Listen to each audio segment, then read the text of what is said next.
Bonjour et bienvenue à cette nouvelle saison de Lumière du Monde, votre émission diocésaine. Bienvenue sur notre plateau nouvellement redécoré grâce à un généreux bienfaiteur pour notre plus grande joie. Nous sommes de retour après une belle saison estivale. J'espère que vous avez pu vous reposer, vous ressourcer avec vos amis, votre famille et j'espère surtout que vous redémarrez l'automne avec le sourire aux lèvres. Aujourd'hui, nous vous proposons une émission qui nous relance dans la vie en général, mais aussi dans celle de notre Église. Nous recevons ici même en studio Alexandre Gauvin, le nouveau directeur adjoint au service de pastoral. Il nous parle de la reprise du travail ici même au service diocésain.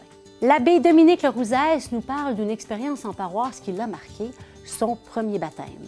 Dans sa chronique, Amélie nous parle du mois de septembre qui ne signifie pas seulement la fin des vacances. Et restez avec nous jusqu'à la fin, nous découvrirons un beau duo mère-fils qui a appris à partager la parole de Dieu et qui, de surcroît, aime ça. Bonne émission!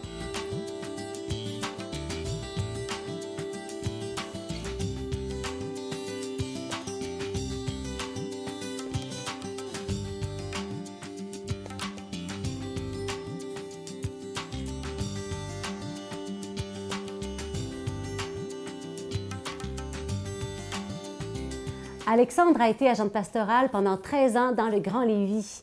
Nouvellement arrivé au service de pastoral de l'Église de Québec, il est adjoint à la direction.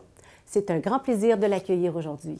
Bonjour Alexandre. Bonjour Geneviève. Ça fait plaisir de te recevoir et d'enfin te rencontrer, te connaître. Alors, tu t'es joint à l'équipe diocésaine qui travaille au service des paroisses là, au début d'août.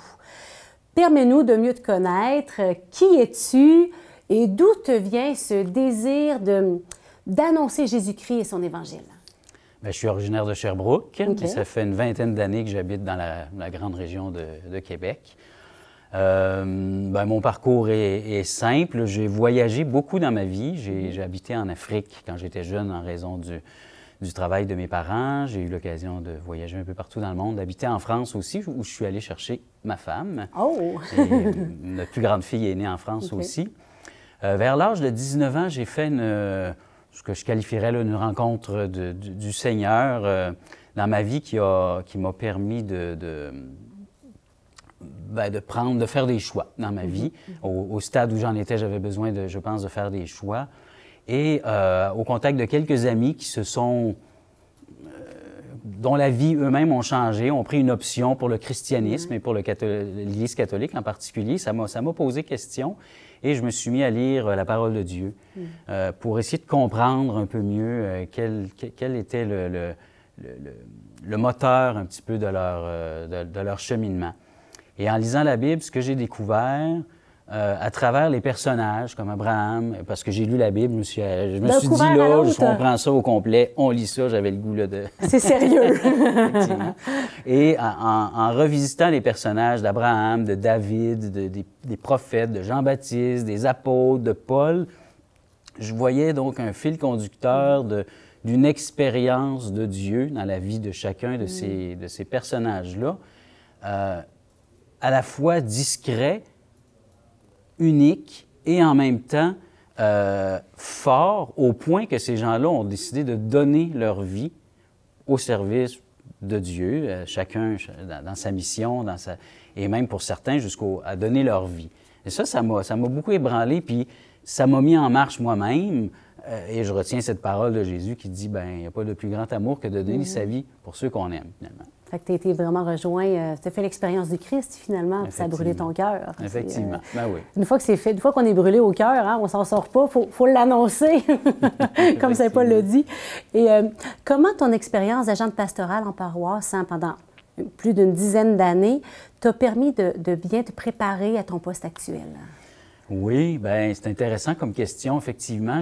Avant d'arriver à la paroisse, j'ai vécu une expérience en communauté. Donc, j'ai vécu à la fois pendant quelques années comme consacré et ensuite comme laïc engagé. Et c'est dans cette dynamique-là que j'ai rencontré, entre autres, ma femme et puis qu'on a continué la mission au sein de la communauté dans laquelle on était. En couple? En couple, effectivement. Et en 2008, je suis arrivé, donc la vie m'a conduit jusqu'à prendre une responsabilité là, comme agent de pastoral en paroisse. Ce que j'ai découvert et ce que j'apporte aussi, je pense, là, dans le service que j'aurai à rendre maintenant comme directeur adjoint ici au diocèse, c'est vraiment la force de la communauté. Puis je pense que je vais en parler peut-être un petit peu plus tard au niveau des priorités, mais vraiment la force de la communauté, la force de l'engagement. Ça rejoint ce que je disais aussi par rapport au petit témoignage que j'ai donné tout à l'heure. Des gens dans des milieux comme des paroisses qui sont vraiment investis pour l'annonce de l'Évangile. Et comment les priorités, justement, diocésaines sur lesquelles tu travailles beaucoup en ce moment, viennent soutenir les paroisses, les mouvements, puis même les communautés religieuses? Quel est ce soutien dans le milieu? Bien, actuellement, je pense qu'au niveau du diocèse, il y a deux grandes priorités pastorales, même s'il y a d'autres choses qui en découlent, là. Mais la première, c'est vraiment la transformation de ce qu'on appelle la transformation de la charge pastorale et le renouveau des communautés. Donc, vraiment, cette action-là, je pense que les services diocésains sont au service de ça, particulièrement le service de la pastorale. On est attentif à ce que les communautés puissent sans cesse, parce que on n'est jamais arrivé au bout d'une transformation. Hein? C'est une transformation par défaut, c'est perpétuel jusqu'au bout. Donc, vraiment d'aider les communautés chrétiennes à se retransformer et se réajuster sans cesse aux défis de la mission d'aujourd'hui.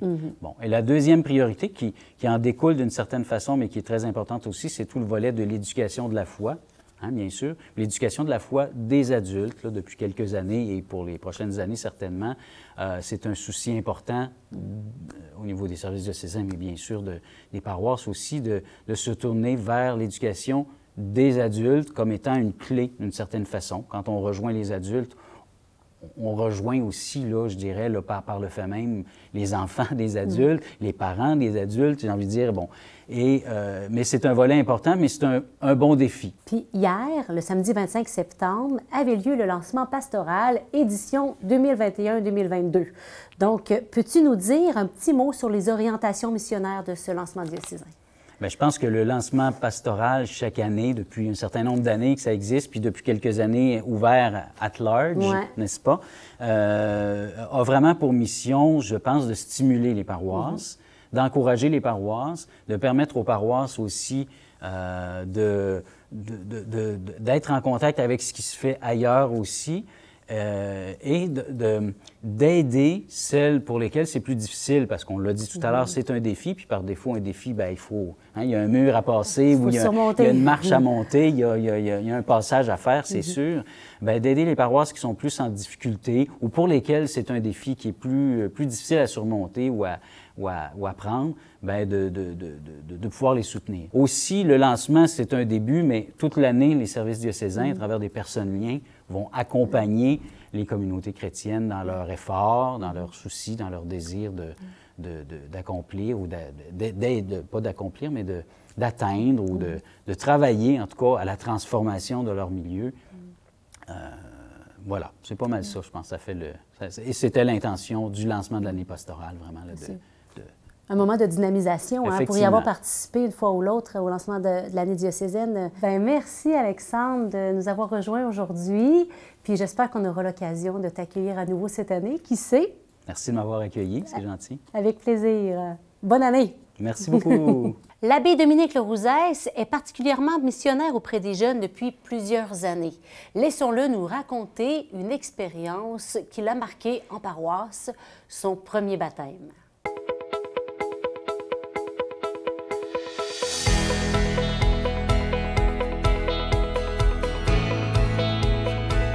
Un dimanche après-midi de décembre 2018, je faisais mon premier baptême après une expérience de 24 ans de vie missionnaire dans la famille Marie-Jeunesse.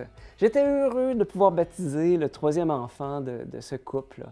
Alors pour ma part, j'étais un petit peu empêtré dans mon missel de baptême, habillé avec l'aube, l'étole, puis un peu stressé.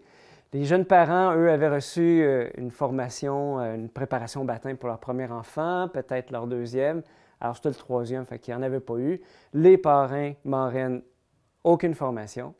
Et eux et leur famille étaient là, je les rencontrais pour la première fois. Alors visiblement, ils n'étaient pas trop habitués d'être dans cette église. Alors je sentais toute l'importance qu'il y aurait eu à prendre le temps de faire connaissance, répondre à leurs questions, pour ne pas passer immédiatement au rituel. Mais les habitudes étaient là, alors moi, j'ai tenté de donner le meilleur de moi-même, tu sais, pour essayer de les accueillir, les mettre à l'aise. Mais en plongeant directement dans la célébration chrétienne du baptême, j'ai jamais ressenti à quel point les mots utilisés dans le rituel étaient éloignés de la réalité des gens qui étaient là devant moi. Je me sentais en fait complètement déchiré en deux. Le désir de prendre ces jeunes-là là, tels qu'ils étaient, mais en même temps de leur rendre le service de célébrer le baptême qui, en lui-même, suppose une initiation puis une vie chrétienne active. Alors, imaginez-vous, quand j'arrivais sur des prières comme celle-ci pour le baptême du petit, appelons-le Félix-Antoine. Dieu éternel et tout-puissant, tu as envoyé ton Fils dans le monde pour nous libérer du pouvoir de Satan, l'esprit du mal, pour que l'homme arraché aux ténèbres soit introduit dans ton royaume de lumière. Nous te supplions pour Félix-Antoine, qu'il soit racheté du péché originel, qu'il resplendisse de ta présence et que l'Esprit Saint habite en lui. Hey, il faut se le dire, ça prend quand même quelques notions minimales de christianisme pour savoir de quoi on parle. Bien là, en tout cas, ce jour-là, les yeux grands ouverts, ces jeunes me regardaient en silence, avec des yeux qui semblaient dire « Qu'est-ce que tu racontes? C'est quoi ton affaire? » C'est pas mêlant. J'avais l'impression qu'il n'y avait aucune idée de ce que je racontais. Puis vous savez pas c'est quoi le pompon? C'est qu'au moment de l'homélie, je leur pose la question « Pourquoi voulez-vous faire baptiser l'enfant? » La réponse tombe, sonnante et trébuchante, pour qu'il puisse se marier à l'Église, puis un jour, puis qu'il puisse devenir parrain. Aucune référence à Dieu, à Jésus, rien. À la limite, j'avais quasiment l'impression de les déranger par un rituel qui prenait quand même un peu de temps et qui leur donnait peut-être l'impression d'une genre d'incantation magique incompréhensible. J'aurais pu dire n'importe quoi, ça n'aurait peut-être rien changé. Mais moi, dans tout ça, je me sentais mal. Je tremblais parce que je sentais que c'était tout le sens de mon sacerdoce qui était en cause. Est-ce que j'étais devenu prêtre pour ça? Donner des services religieux en échange de l'argent? C'est un peu comme quand on vient voir un notaire. On n'a pas l'intention de développer des liens fraternels avec lui. On veut un service, puis après on s'en va. Il faut être clair. Je ne peux pas en vouloir à ces jeunes-là, à leurs amis. Ce n'est pas de leur faute.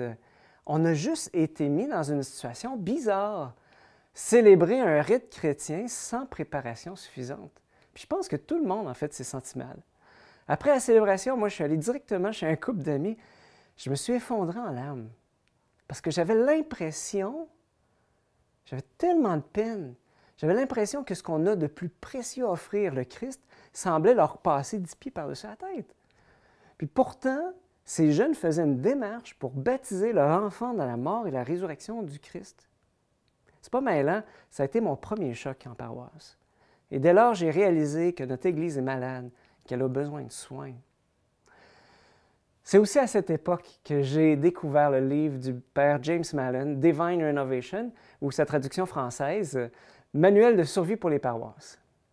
D'où vient le malaise? D'où vient que l'Église n'est plus capable de se faire comprendre des gens dans notre société? Les causes, en fait, sont profondes. Et le père Mallon, eh bien, il fait un diagnostic chirurgical en mettant le doigt sur les douleurs de l'Église et en fournissant un remède tiré directement de la parole de Dieu. Il explique en fait que l'Église en mode chrétienté, c'est-à-dire une Église où la société entière est chrétienne, est une Église en mode conservation. Elle a sa structure, ses façons de faire et cherche à maintenir à tout prix le statu quo. Pourtant, ce mode d'Église a perdu son identité profonde, évangélisée. L'un des malaises que j'ai ressenti ce jour-là, quand j'ai fait mon baptême, c'est qu'on agit encore comme si toute la population était chrétienne. Il y a une conséquence très commode à ça. Une population qui est chrétienne est dispensée de toute formation chrétienne. Bien, c'est là, pour moi, la plus grosse illusion que nous avons. La première question que l'on doit poser aux gens qui frappent à nos portes est celle-ci. Voulez-vous devenir chrétien? Être chrétien suppose une relation personnelle au Christ, faire partie d'une communauté, se convertir en réponse à l'appel à la parole de Dieu. Est-ce bien ce que vous voulez? Et s'ils disent oui, alors, eh bien, a-t-on des lieux d'accueil, des espaces, des temps prévus pour offrir de la formation pour les adultes sur qui est Jésus, qui est Dieu, qu'est-ce que la prière, le salut, la grâce, les sacrements, la Bible, l'éthique, les fins dernières? C'est ce constat que fait le père James Mallon dans son livre « Manuel de survie pour les paroisses ». Nous sommes une Église dans un monde non chrétien. Dans les 50 dernières années, nous avons vécu les plus grands changements sociaux de l'histoire de l'humanité. Et dès lors, on ne peut plus faire comme avant. Il est urgent de retrouver notre identité missionnaire. Les papes nous le disent depuis 50 ans. Une Église qui n'évangélise pas, qui n'annonce pas le Christ, est une Église malade, qui a oublié son identité, celle qu'elle a reçue de Jésus lui-même. Allez de toutes les nations, faites des disciples, baptisez-les et enseignez-leur tout ce que je vous ai enseigné. Aujourd'hui, j'ai la joie de commencer une nouvelle série de capsules sur le renouveau missionnaire des paroisses, inspirée des thèmes abordés dans ce livre du père James Mallon du diocèse d'Halifax. Suivez-moi dans les prochaines semaines, ça va être vraiment le fun. Demandons à l'Esprit Saint, ensemble, la grâce de passer courageusement sur l'autre rive, de passer de la conservation à la mission. C'est Père Dominique pour ECDQ.tv. Vous avez aimé cette capsule de l'Abbé Dominique? Eh bien, n'hésitez pas à aller sur le site internet ecdq.tv pour découvrir d'autres capsules avec lui dans le manuel de survie pour les paroisses. Le mois de septembre, il s'achève et pourtant, c'est un mois charnière pour bien des gens. Peut-être qu'on parle un peu trop que c'est la fin des vacances, la fin du flânage au lit, des heures et des heures. Nous retrouvons maintenant Amélie pour nous en parler d'une manière toute nouvelle et différente.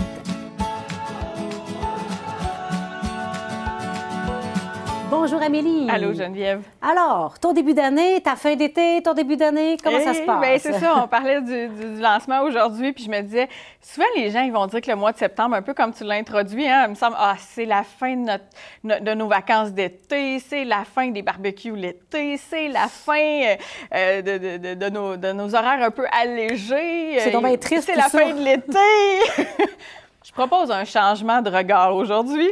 Je me dis, le mois de septembre, le mois d'octobre, c'est un début, hein, quelque part. Je trouve que c'est un lancement dans notre année, dans notre vie personnelle. Tu sais, on retrouve les collègues au travail, on retrouve une vie de famille des fois plus stable. Des fois, une certaine routine, c'est agréable. On retrouve, on lance des fois les cours à l'école, mais on a aussi des cours qu'on peut prendre, hein, de l'art.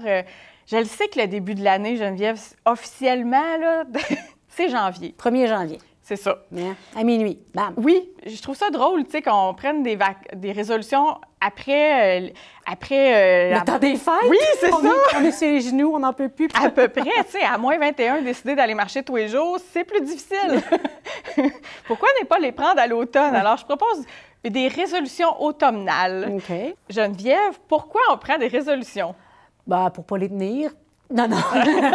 Ben, pour avancer dans la vie, je pense. Oui, il me semble qu'il y a des résolutions, c'est pour être heureux, pour être heureuse, effectivement, pour avancer dans la vie, pour nous relancer dans la vie en quelque part. Hein? Puis, tu sais, c'est pas simple. Là, on le dit, hein, pour avoir une nouvelle habitude, il faut la faire 21 jours consécutifs. Moi, je trouve que de faire 21 jours de marche, c'est plus facile à ce temps-ci de l'année qu'au mois de janvier. Exactement. Là. Alors, on peut avoir différentes idées qu'on peut prendre comme résolution. Fait que je m'en suis sortie 3-4, des fois juste pour stimuler l'imagination de ce qu'on peut faire.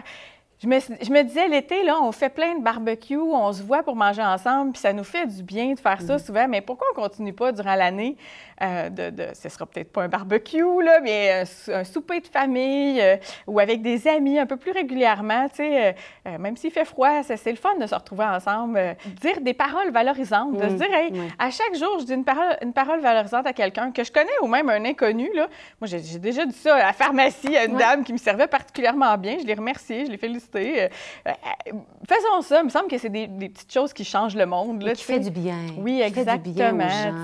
Une résolution qui peut faire du bien, peut-être tu sais, souvent, on va prier Dieu, puis on va lui demander des choses, mais pourquoi on ne le remercierait pas ou on pourrait le louer? Brièvement, moi, je sais bien que dans les dernières années, souvent, dans ma voiture, j'ai des temps toute seule, fait que j'en profite pour prier un peu. Donc, ça peut être, comme on disait, la marche, fait que c'est quelque chose de meilleur pour la santé, notre santé physique ou notre santé mentale aussi. C'est le genre de résolutions qui peuvent arriver dans une vie, puis qui font du bien, là, tout simplement. Puis, ma réflexion m'amenait à dire, bien, les résolutions, là, oui, on les prend pour être plus heureux, c'est sûr, mais il y a quelque chose où je me disais, une résolution, c'est pas une question de performance, en quelque part. On est vraiment dans l'ordre il me semble, de la relation, de ce qui nous met en lien. On en a beaucoup parlé dans les derniers mois, de dire qu'on s'ennuyait de voir nos proches. Fait qu'il me semble que les résolutions, moi, qui dans ma vie m'ont rendue le plus heureuse, c'est des résolutions qui m'ont mis en lien avec des gens. Voilà, je vous souhaite des résolutions en ce début d'année. Alors, une résolution automnale, peut-être, cette année. Il faut grandir dans la vie et dans nos relations avec les autres. Exactement, puis nous relancer de façon positive cet automne. Merci, Amélie. Des belles idées que tu nous partages pour nous faire grandir, pour nous donner un dynamisme et un élan dans notre nouvelle année qui débute. Ça fait plaisir, Geneviève. Poursuivons maintenant avec une belle rencontre, celle de Marie-Ève et son fils François-Élie de la région de Lotbinière. Regardons ensemble ce reportage inspirant d'une famille bien de chez nous.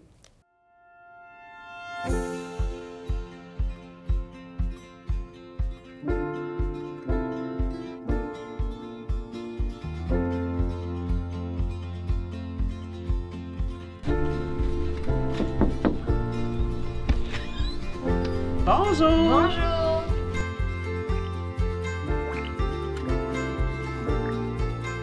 Moi, je m'appelle Marie-Ève. Je suis maman de 3 enfants. François-Élie, ici, 11 ans, bientôt 12. J'ai un petit garçon, Adrien, de 20 mois. Et je suis enceinte d'un 3e petit garçon là, qui est pour fin septembre, début octobre. Il va s'appeler Renaud. Il va s'appeler Renaud. Mais initialement, nous, c'était avant les maisonnées. François-Élie était inscrit pour faire sa première communion. Puis dans notre paroisse, ça marche sur 2 ans parce qu'il y a comme 2 parcours pour arriver à la première communion. Puis notre animatrice de pastorale, quand elle a fait la présentation, elle a demandé aux parents des bénévoles. Puis je me suis sentie interpellée, là, comme si le Seigneur était à côté. « Ah oui, vas-y, t'es capable! » Puis j'ai donné mon nom, je ne sais pas trop pourquoi, mais j'ai été retenue. Puis je me suis impliquée. Puis là, après ça, la COVID est arrivée. Puis, à cause de ça, les parcours de catéchèse ont pris fin. Fait que Sylvie, elle a proposé les maisonnées. On a dit, bon, on va essayer. On verra qu'est-ce que ça va donner. Mais on a tellement essayé qu'on s'est rendu jusqu'au bout. On n'a jamais arrêté. Puis là, on a fait une pause. Là, on a fait une entente avec l'animatrice de pastorale pour cet été. Mais on a hâte en septembre là, que ça recommence. Au moins, je sais que je suis pas le seul jeune qui fait des catéchèses. Puis que je sais qu'il y en a d'autres aussi qui en font. Bien, nous, on a fait autrement dans le sens que c'est sûr qu'à un moment donné, les églises ont fermé à cause de la COVID. En fait, la société s'est mise sur pause, comme François Legault avait dit. Puis la maisonnée a fait que, non, finalement, nous, notre communauté, on n'était pas sur pause. On pouvait encore se réunir, on ne pouvait pas se voir, on ne pouvait pas se toucher, mais on était encore là, on pouvait encore dire « Hey, le Seigneur existe encore, le Seigneur est encore là avec nous, le Seigneur nous accompagne encore. » Un beau gros zucchini.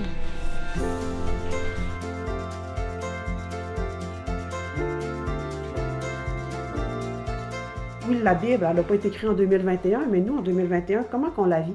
Comment qu'on la ressent? Puis ce qui est intéressant, c'est que moi, je la ressens d'une certaine façon, mais quand que je parle avec les autres, des autres gens qui sont là, les autres la ressentent d'une autre façon, puis on se rend compte que la Bible est toujours vivante.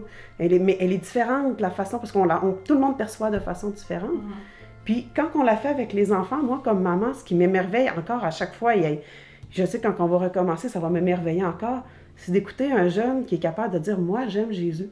Moi, là, la Bible, là, on a lu l'extrait de l'Évangile de dimanche passé, là, puis il y a telle phrase, tel mot, là, ça vient tellement me chercher parce que je le vis au quotidien, mais de telle façon, parce qu'on est en 2021. Dans l'homélie de notre curé, nous, ça commence toujours par la petite graine de tournesol qu'on plante au début de l'année, puis qu'à la fin de l'été, elle mesure 6 pieds, 8 pieds. Mais la foi, c'est pareil, c'est une petite graine qu'on sème, puis tranquillement, pas vite, elle grandit.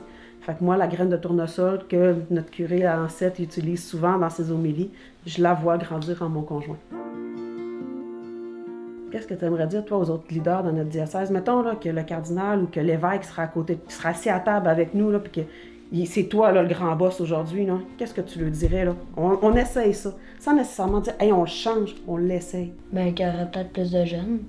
C'est sûr que chaque paroisse, chaque prêtre, c'est des êtres humains, mais que on laisse les jeunes aussi s'apprivoiser l'Église, qu'on laisse les jeunes vivre dans l'Église.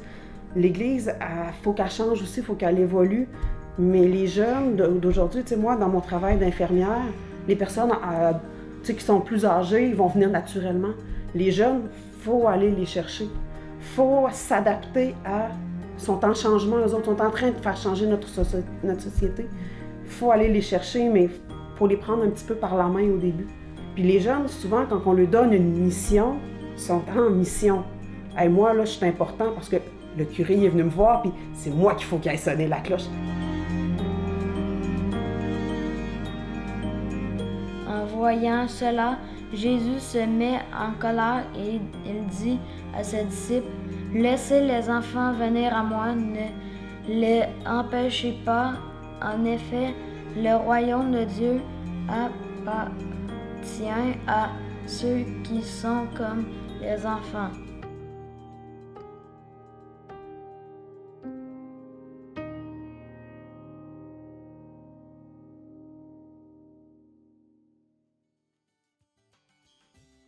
J'espère que vous avez apprécié cette première émission de la saison. En tout cas, toute l'équipe de Lumière du Monde est heureuse de vous retrouver et de vous préparer du matériel, des vidéos exclusives. Petite nouveauté cette année, nos émissions s'inspirent de thèmes. Nous nous retrouvons donc la semaine prochaine pour parler d'écologie. Nous accueillerons sur le plateau M. Jean Provencher, un homme pétri par le désir d'être et de faire autrement. Différents reportages vous ont été concoctés pour approfondir notre thème. Tout d'abord, un premier reportage sur un groupe d'action écologique dans une des paroisses du diocèse. Ensuite, un reportage où nous découvrirons la parole d'un moine sur la foi et le respect de la terre, notre maison commune à tous. Sans oublier que nous recevons notre bon ami Antoine Malenfant pour sa chronique. D'ici là, si ce n'est déjà fait, retrouvez-nous sur notre page Facebook ainsi que notre site web ecdq.tv, comme Église catholique de Québec. Vous y trouverez du contenu exclusif. Bonne semaine à chacun et à chacune. Bonne semaine, Amélie. Merci, toi aussi, Geneviève.